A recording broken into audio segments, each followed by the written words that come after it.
স্বাগত খেলা যোগে আপনাদের সাথে আছি আমি ফাইম রহমান। আইসিসি পিসিবির সঙ্গে মিটিং শেষে লাহোর থেকে ফিরলেন বিসিবি সভাপতি আমিনুল ইসলাম বুলবুল। বিশ্বকাপে ভারতের বিপক্ষে ম্যাচ খেলবে কিনা 48 ঘন্টার মধ্যে জানাবে পাকিস্তান। কোনো ভদ্রলোক এই কাজটা করতে পারে না আমার মনে হয়। এটা আমার মনে হয় কিছু এআই করা হয়েছে ছবিটাতে। এক্স্যাক্টলি কনটেক্সটটা না জানে এরকম কোনো ছবি দিয়ে করানো উচিত। ফারুক নাজমুলের ছবি ইস্যুতে ফটোগ্রাফারকে চিঠি দেয় গণমাধ্যম কর্মীদের ক্ষোভ। বিতর্কের মাঝেই সন্ধ্যায় অদম্য বাংলাদেশ কাপ ফাইনালে নামবে ধূমকেতু ও দুর্বার একাদশ। এবং এবার ক্রিকেটের বিশ্বমঞ্চে ইউরোপীয় ফুটবল জায়ান্ট দেশের যাত্রা। টি-20 বিশ্বকাপে অভিষেক ইতালির কলকাতায় লড়ছে স্কটল্যান্ডের বিপক্ষে।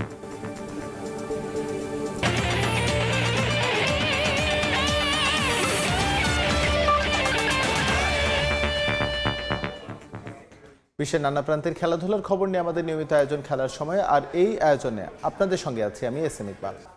বিশ্বকাপ বিতর্কে নতুন মোড়। ভারতের বিপক্ষে ম্যাচ খেলতে রাজি করাতে পিসিবি চেয়ারম্যান মহসিন নাকভির সঙ্গে লাহোরে দীর্ঘ বৈঠক করেছেন আইসিসির ডেপুটি চেয়ারম্যান ইমরান খাজা, যেখানে যোগ দেন বিসিবি প্রেসিডেন্ট আমিনুল ইসলাম বুলবুল। পাকিস্তানের গণমাধ্যমে গুঞ্জন, টি-20 বিশ্বকাপে ভারতের বিপক্ষে 15 ফেব্রুয়ারি ম্যাচ খেলার বিষয়ে নমনীয় পিসিবি, তবে দিয়েছে বেশ কিছু শর্ত, যেখানে দুই বৈরী প্রতিপক্ষের আবারও দ্বিপাক্ষিক সিরিজ খেলার প্রস্তাব করা হয়েছে পাকিস্তানের পক্ষ থেকে।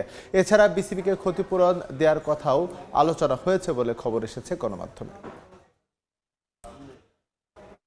জরুরি বৈঠকে পাকিস্তান গিয়ে দারুণ সময় পার করছেন আমিনুল ইসলাম বুলবুল। পুরান ঢাকায় বড় হওয়া বিসিবি প্রেসিডেন্ট ঘুড়ি পেয়েই যেন চলে গেলেন শৈশবে। বুলবুলের শরীরী ভাষায় বলে দিচ্ছে আইসিসির সঙ্গে বৈঠকটা ইতিবাচক কিছুরই ইঙ্গিত দিচ্ছে।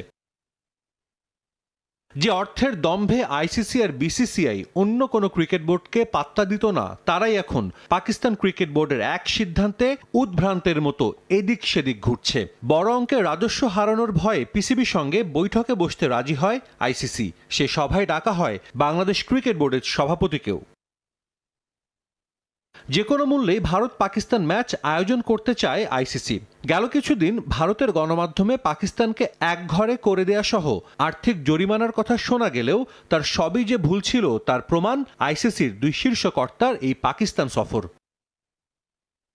আইসিসির ডেপুটি চেয়ারম্যান ইমরান খাজার সঙ্গে বৈঠকের আগে বিসিবি প্রেসিডেন্ট আমিনুল ইসলাম বুলবুলের সঙ্গে লম্বা মিটিং করেন পিসিবি চেয়ারম্যান। শুধু নিজেদের দিকটাই নয়, বিশ্বকাপ বয়কট করায় বিসিবিকেও আর্থিক ক্ষতিপূরণ দেওয়ার বিষয়টি তুলে ধরা হবে বৈঠকে, সেটাও চূড়ান্ত হয় মহসিন নাকভির সঙ্গে সেই আলোচনায়। ইমরান খাজার সঙ্গে মহসিন নাকভি ও আমিনুল ইসলাম বুলবুলের বৈঠকে কথা হয় অনেক বিষয়ে, যার কিছু চলে আসে পাকিস্তানের গণমাধ্যমেও। টি-20 বিশ্বকাপে ভারতের বিপক্ষে ম্যাচ খেলার বিষয়ে নমনীয় পাকিস্তান, তবে দিয়েছে বেশ কিছু শর্ত। স্থানীয় গণমাধ্যমের খবর অনুযায়ী আবারও ভারত পাকিস্তান দ্বিপাক্ষিক সিরিজ শুরুর প্রস্তাব দিয়েছেন মহসিন নাকভি। আইসিসি থেকে প্রাপ্ত রাজস্ব বাড়ানোর দাবি করা হয়েছে। বড় দলগুলোর সঙ্গে নিয়মিত সিরিজ খেলার পাশাপাশি ক্রিকেটারদের ম্যাচ শেষে আবারও হাত মেলানোর কথা বলা হয়েছে। এছাড়া বাংলাদেশকে আর্থিক ক্ষতিপূরণ দেওয়ার দাবি করা হয়েছে আইসিসির কাছে। 2027 আইসিসি নারী অনূর্ধ্ব-19 বিশ্বকাপের সহ আয়োজক বিসিবি। এর বাইরে 2028 অনূর্ধ্ব-19 বিশ্বকাপের আয়োজক সত্ত্ব বিসিবিকে দেওয়ার বিষয়টি তুলে ধরা হয়।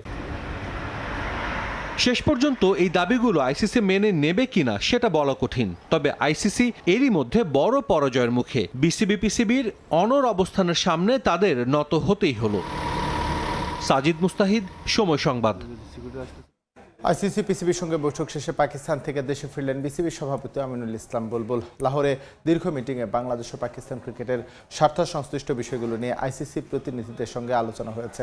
পাকিস্তানি গণমাধ্যমের দাবি, টি-20 বিশ্বকাপ ইস্যুতে বাংলাদেশের সঙ্গে অবিচারের বিষয়টি নাকি স্বীকার করেছেন আইসিসি অফিসিয়ালরা। ভারতের বিপক্ষে ম্যাচ বয়কট না করতে পাকিস্তান ক্রিকেট বোর্ডকে যে অনুরোধ জানানো হয়েছে তা বিবেচনা করা হচ্ছে বলেও জানা গেছে। এ বিষয়ে চূড়ান্ত সিদ্ধান্ত নেবেন পাকিস্তানের প্রধানমন্ত্রী শাহবাজ শরীফ। 24 থেকে 48 ঘন্টার মধ্যে সেই সিদ্ধান্ত আইসিসিকে জানাবে পিসিবি। রাজধানীর মোহাম্মদপুরে নির্বাচনী জনসভায় বক্তব্য রাখছেন জামায়াত আমির ডক্টর শফিকুর রহমান। সরাসরি যাচ্ছি তার বক্তব্যে। বিভিন্ন জায়গায় বিভিন্ন ক্যান্ডিডেটকে জিতিয়ে আনার চেষ্টা করছেন। ক্যান্ডিডেট জিতবে বা পরাজিত হবে সেটা জনগণের ভোটে। আপনি কে? আপনাকে কে এই দায়িত্ব দিয়েছে? মনে রাখবেন, ক্ষমা বারবার পাবেন না। অপরাধ করে অতীতে ক্ষমা পেয়েছেন, আগামীতে সেই ক্ষমা করা হবে না। যদি আবার ফেসিবাদের দিকে দেশকে ঠেলে দেওয়ার কেউ দুঃসাহস করেন, জুলাইতে যেমন ফেসিবাদে রুখে দেওয়া হয়েছে, আগামীতেও সেই ফেসিবাদে রুখে দেওয়া হবে ইনশাআল্লাহ। কিন্তু আমরা বারবার জুলাই চাই না। এই জুলাই আর হওয়ার প্রেক্ষাপট কেউ তৈরি করবেন তা ইনশাআল্লাহ আমরা হতে দেব না। ইনশাআল্লাহ সত্যের বিজয় হবে, ইনসাফের বিজয় হবে, দুর্নীতিমুক্ত বাংলাদেশ হবে, ইনসাফ এই বাংলাদেশে কায়েম হবে। সকল শ্রেণী পেশা, লিঙ্গ, বর্ণের মানুষ, ধর্মের মানুষ সমতার ভিত্তিতে ইনশাআল্লাহ তাদের অধিকার ফিরে পাবে। এই রাষ্ট্রে ধর্ম, বর্ণ, লিঙ্গের ভিত্তিতে আর কোনো বিভাজন আমরা মানব না। এই ঐক্যবদ্ধ জাতি নিয়ে আমরা সামনে এগিয়ে যেতে চাই ইনশাআল্লাহ। আজ আমি এখানে দাঁড়িয়েছি আরো দুটি কথা বলার জন্য। এখানে রিকশাই আমাদের 11 দলের প্রতীক, এখানে রিকশাই আমাদের জনগণের প্রতীক, জুলাই আকাঙ্ক্ষার প্রতীক, তরুণ প্রজন্মের প্রতীক, আমাদের নারী সমাজের প্রতীক, নারী পুরুষ সকলের প্রতীক, আধিপত্যবাদ বিরোধী জনগণের প্রতীক। সেই প্রতীক আমরা এখন আল্লামা মামুনুল হক সাহেবের হাতে তুলে দিচ্ছি। 2 নম্বর প্রতীক যার হাতে তুলে দিচ্ছি, ইনশাআল্লাহ তাআলা আজিম, আল্লাহ তাআলার মেহেরবানিতে বিইজনিল্লাহ জনগণের ভালোবাসা সমর্থন ভোটে 11 দল বিজয়ী হলে ইনশাআল্লাহ 13 নম্বর আসন একজন আসনের প্রতিনিধি হিসাবে নয়, সারা দেশের জন্য একজন মর্যাদাবান মন্ত্রী পাবে ইনশাআল্লাহ। বক্তব্যের বাকি অংশ দেখতে ভিজিট করুন সময়নিউজ.tv। খেলার সময়ে আরও থাকছে, লা লিগায় বার্সেলোনার সঙ্গে শিরোপা রেসে জমিয়ে তুলল রিয়াল মাদ্রিদ, ভ্যালেন্সিয়াকে হারালো 2-0 গোলে। ইপিএলে দারুণ কামব্যাক ম্যান সিটির, লিভারপুলের বিপক্ষে জয় 2-1 ব্যবধানে। পরিচালক এম নাজমুল ইসলামকে শাসানোর ইস্যুতে মুখ খুললেন বিসিবি সহ সভাপতি ফারুক আহমেদ। আলোচিত ছবিটি এআই দিয়ে তৈরি করা হয়েছে বলে দাবি তার। এ ধরনের বিতর্কিত খবর প্রচার না করার অনুরোধ করেছেন তিনি। এছাড়া ঘরোয়া লিগ ঠিকভাবে চালানোর জন্য বয়কট করা ক্লাবগুলোকে তাদের সিদ্ধান্ত পুনর্বিবেচনার কথা বলেছেন বিসিবি সহ সভাপতি। ছবিতে ভালো করে খেয়াল করেন, আমি মনে হয় আমার আঙ্গুলটা, এটা আমার আঙ্গুল না, এই আঙ্গুলটা কোত্থেকে আসছে আমি জানি না। একটা ছবি আর তাতেই ক্রিকেট পাড়ায় তোলপাড়। ভাইরাল হওয়া সেই ছবি জন্ম দিয়েছে নানা প্রশ্নের। কেউ বলছেন এক কর্মকর্তা আরেকজনকে দিয়েছেন হুমকি, বিসিবিতে ভাঙন। এবার আলোচিত 2 পরিচালককে দেখা গেল একসঙ্গে, লম্বা সময় মাতেন খোশ গল্পে। ফারুক আহমেদ ও এম নাজমুল ইসলাম এদিন হাজির হন পূর্বাচলের ক্রিকেটার্স একাডেমিতে সিসিডিএম চ্যালেঞ্জ কাপের ফাইনালে। সেই আনুষ্ঠানিকতা শেষে মুখোমুখি হন গণমাধ্যমের, জানান সেই ছবির রহস্য। ছবিটা আমার মনে হয় কিছু এআই করা হয়েছে। ছবিটাতে রংপুর গার্ডেন যে আমরা দেখে এসেছি ওটা নিয়ে আলোচনা করছিলাম। সামনে নির্লিপ্তভাবে একজন ভদ্র মহিলা আর তার বাচ্চা নিয়ে খেলা দেখছে, তার মাঝখানে 2 জন মানুষ, এটা কিভাবে সম্ভব? কোনো ভদ্রলোক এই কাজটা করতে পারে না আমার মনে হয়। ছবিটা নিয়ে আমার সন্দেহ আছে। আর ছবিটিতে কোনো কারণে কোনো পর্যায়ে যদি হয়ে থাকে, কারণ আমরা কথা বলার সময় তো হাত আর বন্ধ রাখতে হয় না, হাত চলতে থাকে, সো ওইটা যদি হয়েও থাকে আমার মনে হয় এটা খুব সম্ভবত এটা বানানো একটা ছবি। তবে প্রশ্ন, ছবিটা যদি আর্টিফিশিয়াল ইন্টেলিজেন্স বা এআই দিয়ে তৈরি হয় তাহলে এত কেন চিন্তা বিসিবির? তড়িঘড়ি করে কেনই বা সতর্কবার্তা পাঠানো হলো সেই ফটোগ্রাফারকে? তাও আবার বিসিবির অফিসিয়াল মেইল নয়, পাঠানো হয়েছে এক কর্মকর্তার ব্যক্তিগত ইমেইল থেকে। কারণ জানতে চাওয়া হয় ফারুক আহমেদের কাছে। যে ওয়ানটা করা হয়েছে এটাও আসলে আমি খুব বেশি জানি না। এটা আমার মনে হয় আপনার ডিসিপ্লিনের এখান থেকে ওয়ান করা হয়েছে। যদি এরকম কোনো ছবি তুলে থাকে, প্রাইভেসি যদি কিছু করে, এটা নিয়ে কোনো আসলে উনি যদি এক্স্যাক্টলি কনটেক্সটটা না জানে এরকম কোনো ছবি দিয়ে করানো উচিত। এটা আপনাদের আমি সবাইকে অনুরোধ করছি, আপনারা এরকম করে ব্যক্তিগত ইমেল থেকে না করলেই ভালো, এটা আসলে বোর্ড থেকে করলে ভালো হয়। বাট অনেক সময় তাড়াহুড়া করে করলে অনেক জিনিসটা এরকম।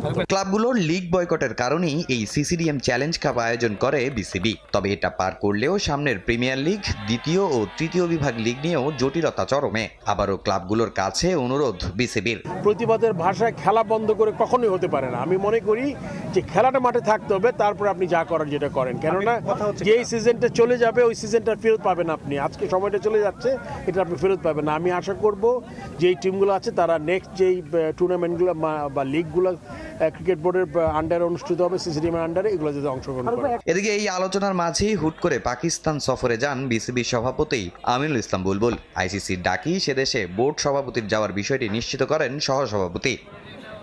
তামিম হোসেন, সময় সংবাদ, ঢাকা। বাংলাদেশ টি-20 কাপের শিরোপার লড়াইয়ে ধুমকেতু একাদশের বিপক্ষে মাঠে নামবে দুর্বার একাদশ। ম্যাচ শুরু হবে সন্ধ্যা 6টায়। টি-20 বিশ্বকাপে খেলতে না পারায় ক্রিকেটারদের চাঙ্গা রাখতে 3টি দল নিয়ে একটি টুর্নামেন্ট আয়োজন করে বিসিবি। বিশ্বকাপ স্কোয়াডের খেলোয়াড়দের নিয়ে গড়া ধুমকেতু একাদশের সঙ্গে অংশ নিয়েছে দুর্বার ও দুর্দান্ত একাদশ। এরই মধ্যে ফাইনালে উঠেছে লিটনের ধুমকেতু এবং শান্তর দুর্বার। টানা 2 ম্যাচ জিতে শিরোপার মঞ্চে পৌঁছে গেছে দুর্বার। লিগ পর্বে হারিয়েছে ধুমকেতু একাদশকে, তাই ফাইনালে ওই হারের শোধ তুলতে চাইবে লিটনের দল। আবারও স্বাগত খেলার সময়। এবার ক্রিকেট বিশ্বমঞ্চে ইউরোপীয় ফুটবল জায়ান্ট দেশের যাত্রা। টি-20 বিশ্বকাপে অভিষেক ইতালির। কলকাতায় লড়ছে স্কটল্যান্ডের বিপক্ষে। ফিফা বিশ্বকাপে 4 বারের চ্যাম্পিয়ন ইতালি, তবে ফুটবলের সুবিধা করতে পারছে না তারা। 2018 ও 2022 আসরে কোয়ালিফাই করতে ব্যর্থ হয়েছে। এবারও খেলতে হচ্ছে প্লে অফ। তবে ক্রিকেট বিশ্বমঞ্চে জায়গা করে নিয়েছে ইউরোপের দেশটি। টি-20 বিশ্বকাপ বাছাই পর্বের বাধা পেরিয়ে গড়েছে ইতিহাস। কলকাতায় স্কটল্যান্ডের বিপক্ষে ম্যাচ দিয়ে সংক্ষিপ্ত ফরম্যাটের বিশ্ব আসরে যাত্রা শুরু হয়েছে ইতালিয়ানদের। আগে ব্যাট করে 4 উইকেটে 207 রান করেছে স্কটিশরা।